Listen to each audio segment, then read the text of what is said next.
assessment. And Anna already mentioned it. So you don't have to spend a minute. You don't make that too formal. And you mentioned it already. The thing started from a corridor talk. So, I mean, for all those who are having the discussions over there, it's not only, you go to these meetings and it's a lot of talking, but it's a place where ideas are born, where we come together and innovate as well, and we build that trust and that partnership, and that's what happened with IKEA. It was two colleagues from the CCAC and colleagues on your end, and coming together saying, wouldn't that be a good thing to have? And it started from the solution, wouldn't it be a good thing to have, and then how can we get it done? How can we come up with something that makes us work across the full value chain? And that's always been a difficult one. And so thank you for the courage as well, and the partnership in this. And then obviously we've been teaming up with SEI on getting it done. And we had this first round, and you heard already part of the story of how that helped inform what was going on with the World Economic Forum as well, and obviously the success within the house in IKEA. But we now said it was time to update it, and that's what we have done. And I just want to reflect on the fact that the World Economic Forum highlighted that just 8 global supply chains are responsible for over 50% of global CO2 emissions. And as we all know, we just had that, the CO2 emissions are hardly ever emitted alone. And the air pollution element comes right on the heels here.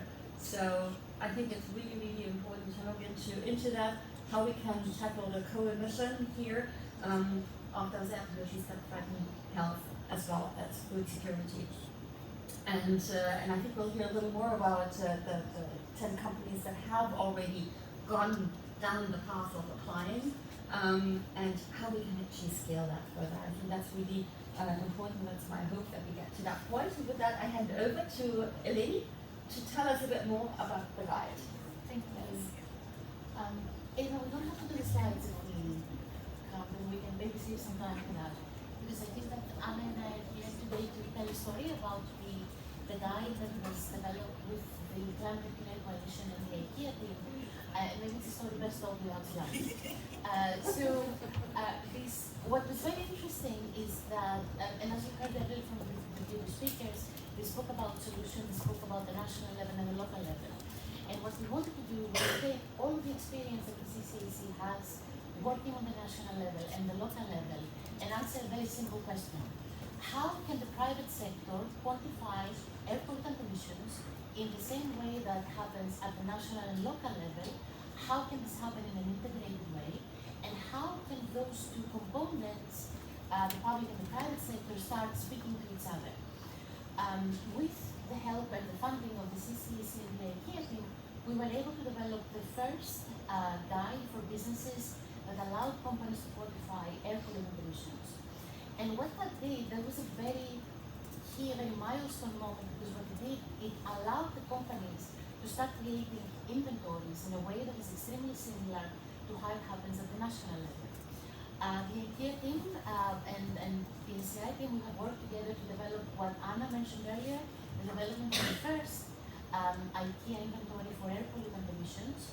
And what the guide allowed the IKEA team to do, and hopefully I can speak to that, was to quantify emissions from electricity consumption, stationary fuel combustion, transport, industry, agriculture, and waste, which are the 6 key emitting sectors for both greenhouse gas and air pollutant emissions. I would like to pause here and maybe go to Anna for their experience, and maybe then we can go back to the new version of the guide. Yeah, thank you, Emily. And yeah, we went on this journey. It was really holding hands, and SCI was on meetings with our different part of our teams on a weekly basis. We had a lot of challenges to refine the data and make sure that we had the common ground and setting the baseline. But it was really what I can say is that it's possible. We can use the data that we have today, and we can use that to not only really identify, you know, where we, if we have certain types of pollutants within our value chain, but also we can look at it very holistically and look at, you know, the gaps. It was really interesting. Just going back, you know, like we did the first thing, we published the inventory 1 year, 2 years, 3 years, and then like, okay, what are the next steps? So it was right at the time that we were looking at, you know, our transition plan and how we will reach our net zero targets and looking specifically on different sectors. And we were like, okay, so is mitigation scenario here? How much emissions reduction will we have on different pollutants? So it was a quite holistic exercise, but at the end, the result is like we can prove today with the actions that we have, we're able to reduce by 50% our emissions, air pollutant emissions by 2030. So there's a lot to be done. As I said, you know, there are missing sectors in our data. There are gaps, and we hope that in the next few years, as we are able to have more reliable data on those sectors, that we will be able to disclose and also look at those actions that if we have. And then we know that we are reliant on biofuel in the short term. And biofuels, they are not really contributing, and we already did some analysis and assessment. And I'm so happy that Anna, you already mentioned that, because that's exactly what I was wanting to get out of this discussion. The fact that this iteration of the guide, the new guide, the integrated guide that includes greenhouse gas emissions, air pollutant emissions, soil climate pollutants, and heavy metals, was developed extremely organically by our interaction with the companies of the Alliance for Clean Air, but also the needs and challenges that the companies are facing when it comes to exactly that, the solutions. So with the very close collaboration that we have with the IKEA team, but also with companies like CCAC, Bloomberg, Maersk, and Norsk Hydro, we used the earlier version of the guide, not just to develop an inventory, but to develop mitigation scenarios and really understand the impact of existing decarbonization strategies on air pollutant emissions. And that was a very core component that informed the updated integrated guide for businesses. Because as Anna said, we found ourselves trying to answer questions like, so you have a decarbonization strategy that is aiming to reduce CO2 or even methane. What does that do to air pollutants? What does it do to heavy metals? And that is exactly what informed the need to expand the pollutants and the emissions that we have in the guide, and really, truly have an integrated approach on quantifying these emissions to the atmosphere, but also understanding how to mitigate and reduce them in a holistic way. I think that's nice to show also the collaboration, and it speaks right back to what we said beforehand. It's co-creating. That is absolutely powerful. And we had discussions now for example, in the CCAC board, we had board members say, well, we've done that at home, so at country level, integrated inventories. It's not been easy, and it would be very interesting to compare notes between what is happening at the country, at the national level, with what the industry is doing and are ready to take on, basically. And I think that's the next step, probably, that we make more of those connections and compare notes there too.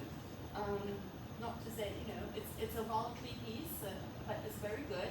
But also how companies can reckon with that information that does come. So I think it's an interesting one. So watch that space, I'd say. And I don't know whether there's any question in the room about that. So we just wanted to briefly mention that we have the new updated guidelines, and they're there to be used. If there's an interest if you know companies or people who would be interested in joining the effort, that would be great. Maybe as a next step as well, I should say there's an effort between UNEP and the UN Global Compact to use the guide to reach out to more companies as well, where we can provide some training opportunities around that as well. There's funding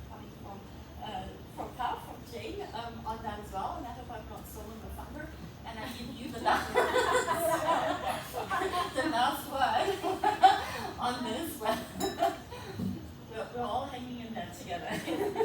No thunder stolen.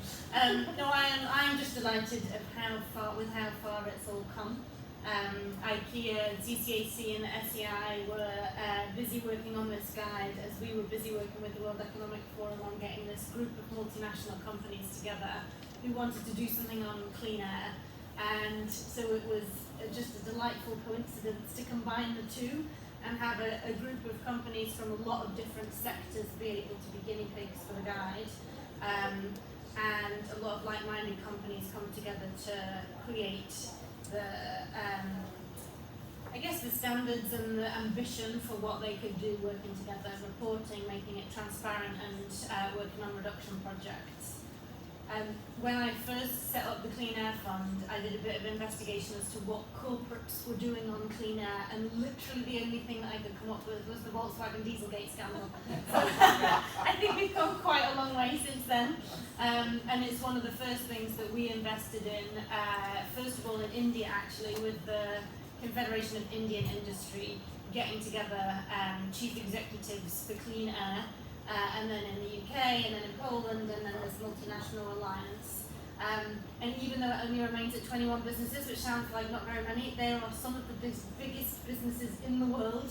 Maersk, IKEA, obviously, Google, Mahindra, Wipro, these massive conglomerates. So it's quite a feat doing a guide and taking on board all of their feedback, I can imagine, and updating it so that it's relevant for regulation, which since we began this journey has now come in India and in Europe.